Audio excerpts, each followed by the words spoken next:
This is the Global Podcast Network, where executives and professionals connect, share, and inspire. Stay tuned for the conversations that drive success. Welcome back, everybody. Just saying this word right away gives you a feeling of happiness, elation, relaxation. I'm talking about massage. I don't think there's anybody that doesn't like a massage. There are some of us that have never had one. I don't judge, but I'm surprised. And maybe we're a little, uncomfortable with that and what happens during a massage. There's so many different types of massage: therapeutic, for relaxation, also for therapy. We're going to dig into that today and the different types of massage. She is the owner of Jami's Therapeutic Touch in Reading, Pennsylvania. Jami Lausch joins us on the program today. How are you doing? I'm doing well. How are you? Good. Eager to learn. And I find that many of us, when we go for a massage, we're not really sure which one to pick. So we'll just go for give me the deep tissue. In your mind, I'm paying for it. So dig in. I want them to work really hard. And that's not necessarily the best thing for us, right? It is not, actually. I have been a therapist since 2011, and I have learned over the years, and many therapists will not actually tell you this, but behind closed doors, behind, where the employees are, a lot of us actually agree that medium tissue type pressure is more beneficial because we can use more techniques with it.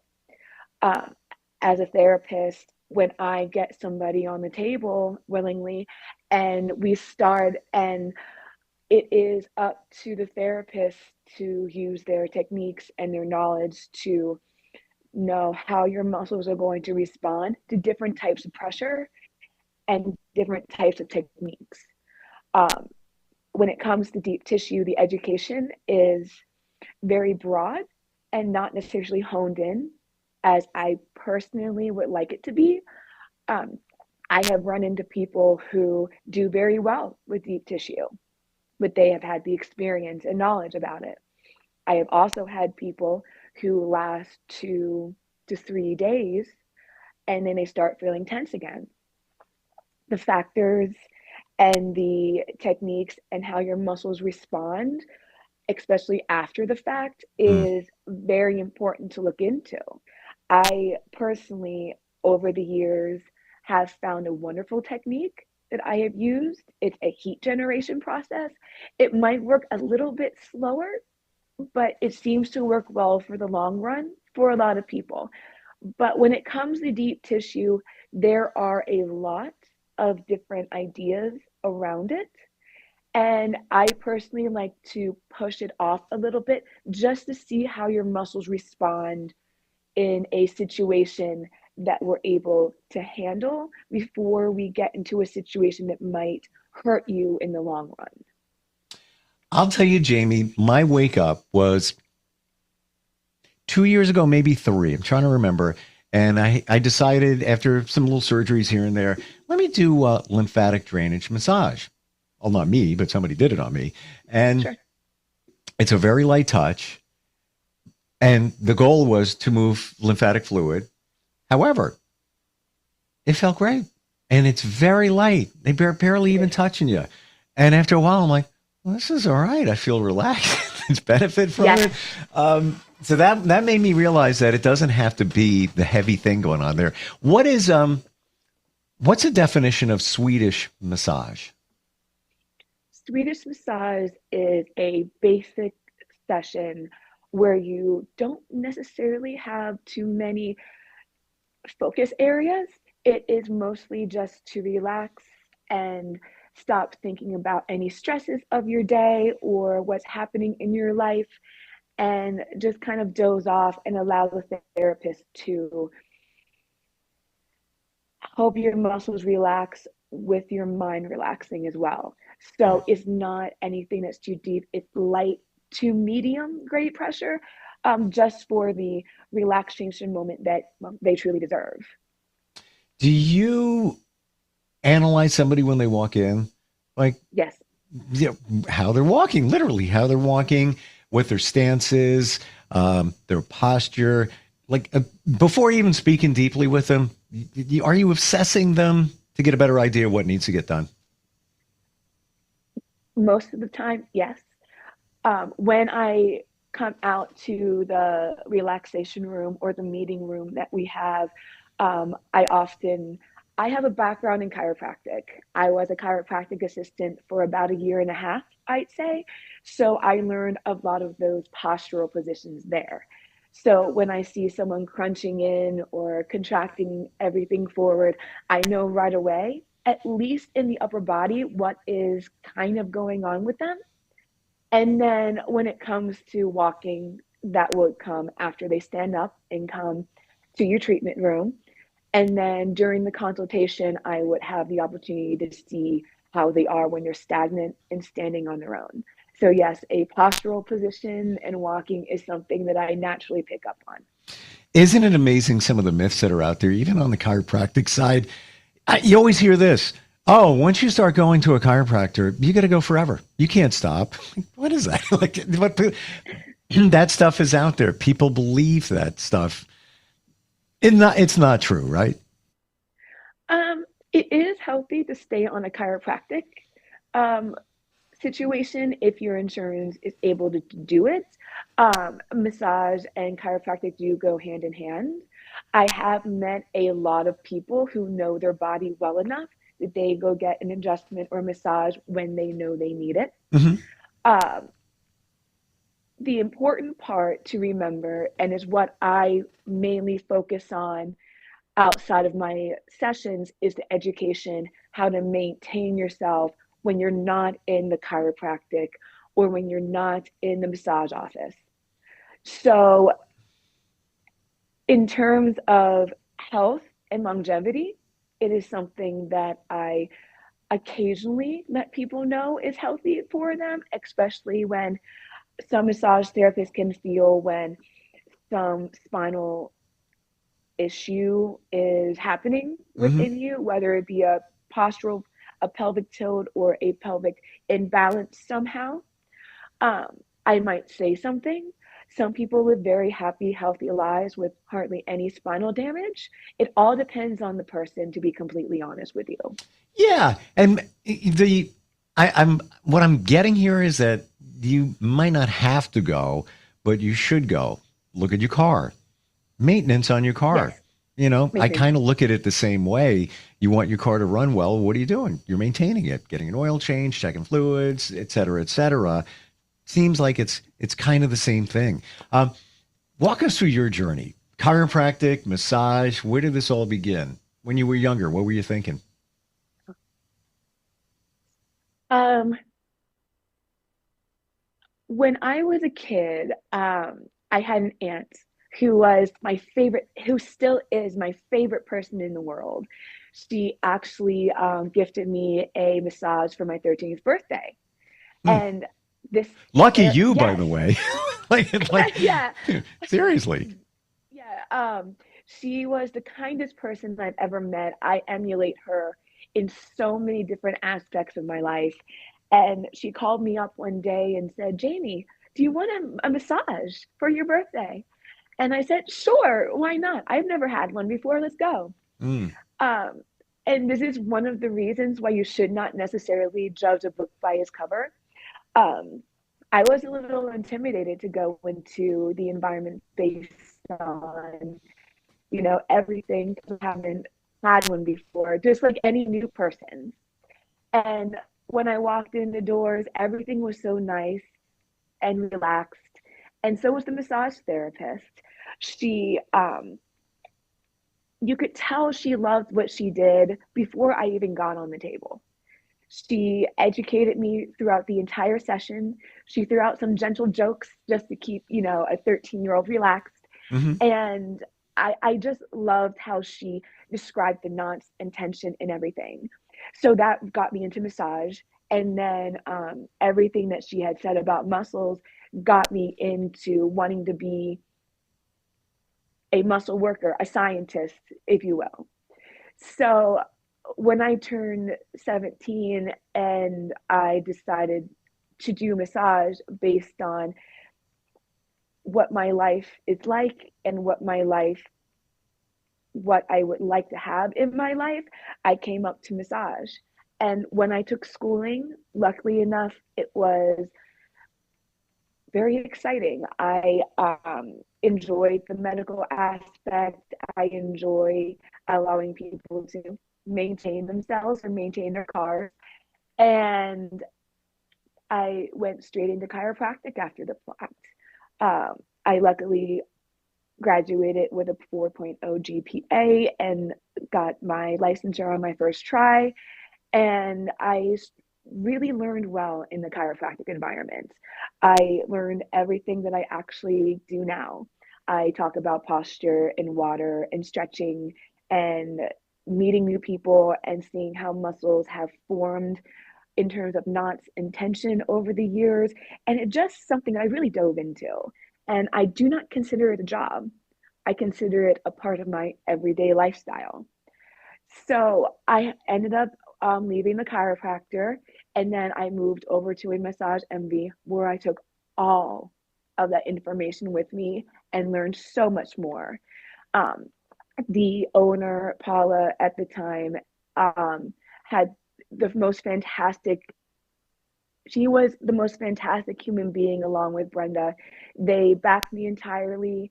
They I had a fantastic base foundation to be able to learn from clientele as well as them to have such a wonderful opportunity to learn more. My clientele, or Jami, if you would like to use me as a guinea pig, absolutely. I have learned so much from those years. They supported me. I had the wonderful opportunity to volunteer for the United States Olympic team up in Lake Placid with the Winter Olympians, specifically bobsled and skeleton mostly. And then the second week around, we had some Paralympians come around, which was fantastic. I had everyone's support throughout the entire way. And then I had a family member who needed just a little extra help over a little bit farther than I could travel. So I moved over to a spa environment for a little while. To be honest, I did want to know what it was like in a spa environment. So I was very intrigued by it. Hmm. And then I had decided after a while that I would like to start a new massage place for myself. And after a while, um, I had thought that I would love to represent myself and be able to hang my achievements up on a wall and be able to create my own space. And if I ever had employees hang up their achievements on the wall, I did notice throughout the years that the achievements in an actual establishment aren't as celebrated as I would want.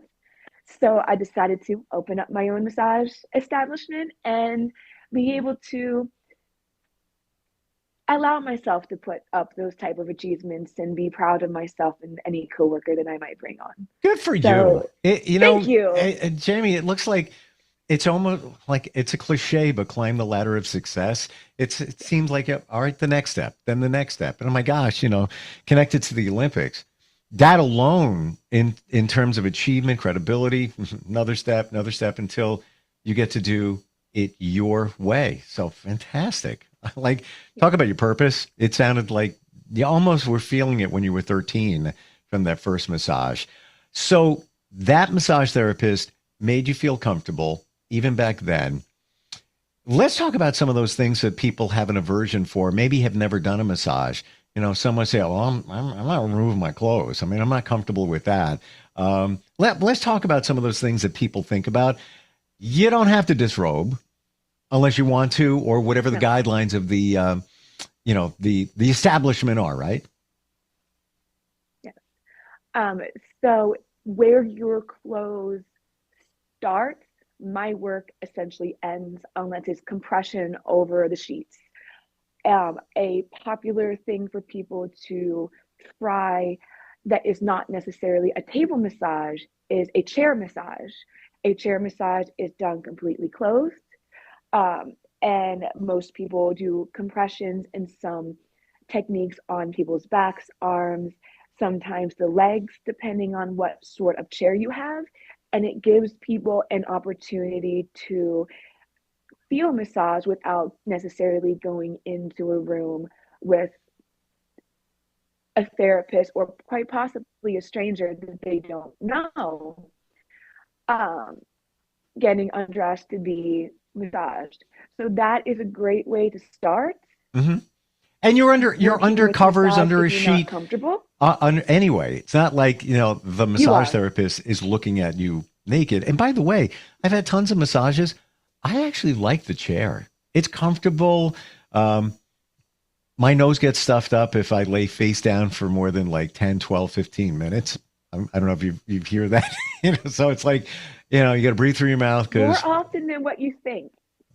I'm bad. What actually happens is, one, yes, you are face down. But the second reason that I came to acknowledge is when a therapist works on you, essentially in the area that you're working, that blood gets warmer, right?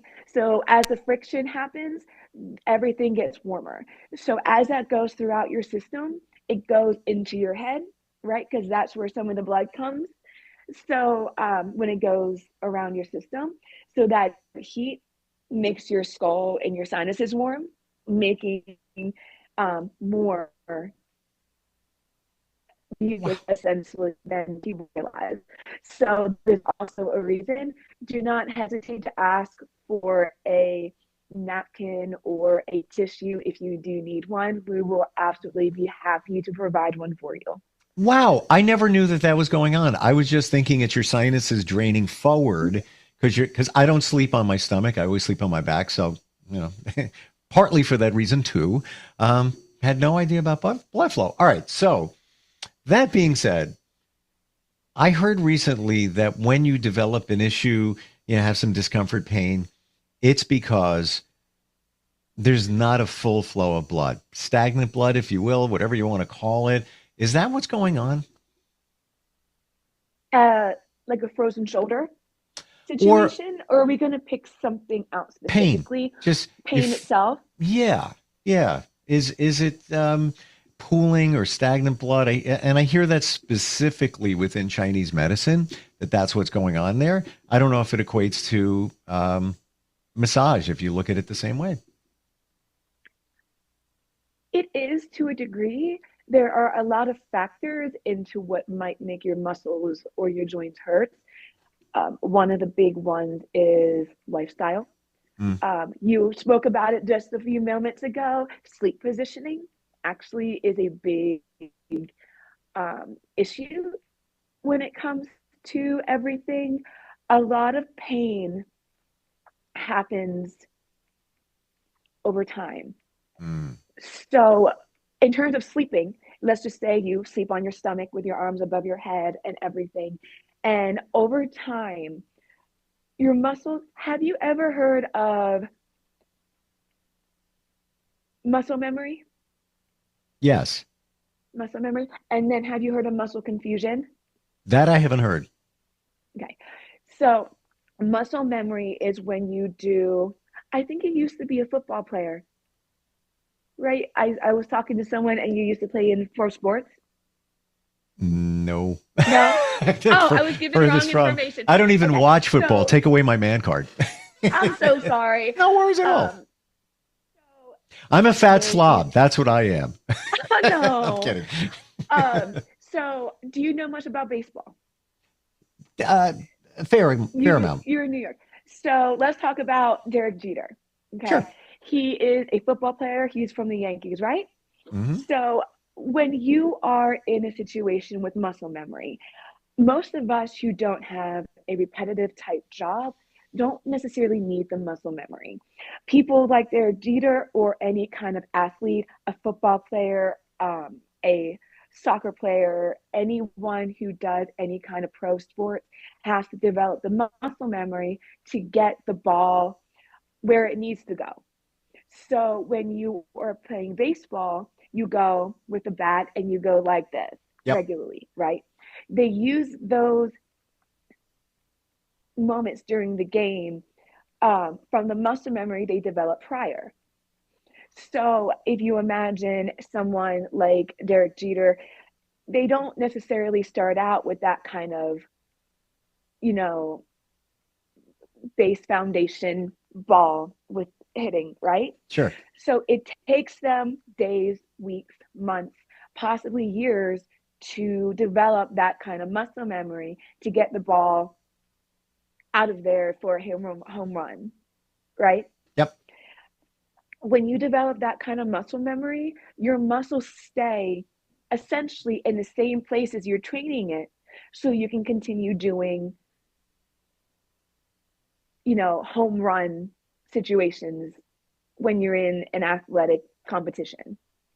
Correct? That's what practice is for, Gotcha. right? So when you're in that same situation all the time, it's wonderful, especially when you're in that type of athletic community.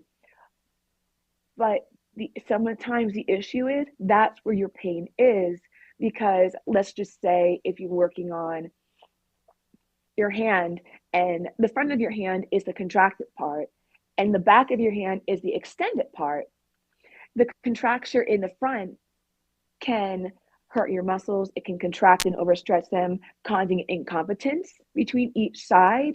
If you're not working on the other side just as much as you are on the inside, it can cause kind of atrophy, your muscles not working together, not working evenly, to give those sort of that pain.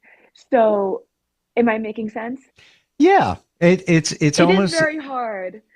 but it makes sense how these athletes do what they do. If we were to take Derek Jeter, baseball player, and put him the Meadowlands in New Jersey to play right on the field to play, football. I don't know, with the Jets, whatever.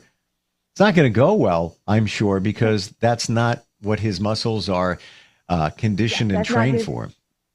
Yes, the conditioning and the training. Yes, you're absolutely correct. If he were to go into a football environment, it would not go as well. He's not trained for it. The muscles needed to work in that position may not be there, and the actual football players who have had that kind of training, like I said, will absolutely dismantle him. But in a situation that a football player might work in a baseball arena, that will be overturned in some cases, right? Because their training is different. So, yes, so it could be muscle memory. Uh, I do agree with the stagnation of blood. When you have blood coming out of your system and stagnating there, there are toxins as Mm. well as anything else that might make it out of the system, stagnant and pooling there, um, that could bother someone. When I work in massage, that is the one of the big things that I do talk about. When I work on someone, and the technique that I use is a heat generation that brings blood up from the bottom of the muscles, where, the blood mainly keeps your organs alive. So to be able to bring blood into the top of the muscle is not the easiest thing to do. It takes some extra time, but when we get that more filtered out with cleaner blood, most people do feel better. The unfortunate part is some of those areas with that stagnant blood can turn into bruising because of that blood just not working as well as it wants to. And when we clear out the muscles on top where that stagnant blood is, it unfortunately can come out. But in the long run, yes, the Chinese are doing very well with that, but that is not the only part of massage and muscle tightness and pain that does exist. But yes, I agree with them on that. We're out of time. I can just keep going. I have like Really? so many questions. Yeah. Like I'm looking at the clock and like, no. Um, and in back of my right shoulder blade, I'm feeling discomfort. And if I wish I was there because I I, wish you could come down. I'm like, you know what? In another half hour when I have a moment, I'm going to find a door frame. I do this, like just get in that door, the best I got. And I don't know where it's coming from, but I feel it there. It was there a few days ago, went away, came back. It's amazing what goes on within our bodies. And then you wonder how it happened that way. Was it the way I slept? Was it, I didn't really do anything athletic, for that side. I don't know. Lots of questions coming up. Next time we get together, where do we find you? What's the best way? I have a website, Jami's Therapeutic Touch.glossgenius.com, and they both areas, they do have 2 links that take to me to my Facebook and my Instagram. Gotcha. And Reading, Pennsylvania, near Lancaster, that whole geo. If somebody's in that area, they can come see you then, right? Yes, absolutely. Awesome. Great talking with you today, Jami. Learned a lot. Still have like lots of questions. Like it's almost like checking boxes. All right, that was true. That wasn't. Maybe next time we get together, we'll do like massage, myth or fact, and dispel some of these things that people hear that really aren't true. Jami's Therapeutic Touch.glossgenius.com. Is that right? Yes. Cool. Thank you for being here today. Your passion for what you do really truly shines through. This is oh, thank you. This is your purpose. There's no doubt about it. Yeah. I absolutely love what I do. It is the core of everything to me. I enjoy helping people feel better. I enjoy helping people learn more about themselves and seeing them come back in with less pain and discomfort from chronic issues and allowing us to move on to anything else that bothers is more important to me than anything. It bothers me very much that I have people come back in regularly with the same exact issue. And if I don't feel like I'm doing a good job, it's kind of discerning, a little upsetting to know that you're not doing the job as a therapist as you want to. Well, I'm sure you're doing the job. You can't always guarantee what's happening with somebody's body. I mean, they may be pre-existing conditions. Maybe it's the way they are sleeping and they don't realize it. They're not bringing it to your attention. But that's why I try to take the reins and ask, because if we don't know this, say something started, if you started sleeping on your stomach 20 years ago and you started feeling pain yesterday, one of the things you will not be thinking about is your sleep posture. Because you've been doing it for so long, most people just completely cut out the issue that could actually be happening. So I pride myself on that type of education, because if you don't know, we're not going to be able to help you find the right way to come back with less chronic pain so we can get you to the relaxation session that I truly want you to have. Oh, yes. Yes, please. Thank you for today. We will catch up next time. All right. Thank you so much for your time. Thank you. We'll be right back. Thank you. This is the Global Podcast Network, where executives and professionals connect, share, and inspire. Stay tuned for the conversations that drive success.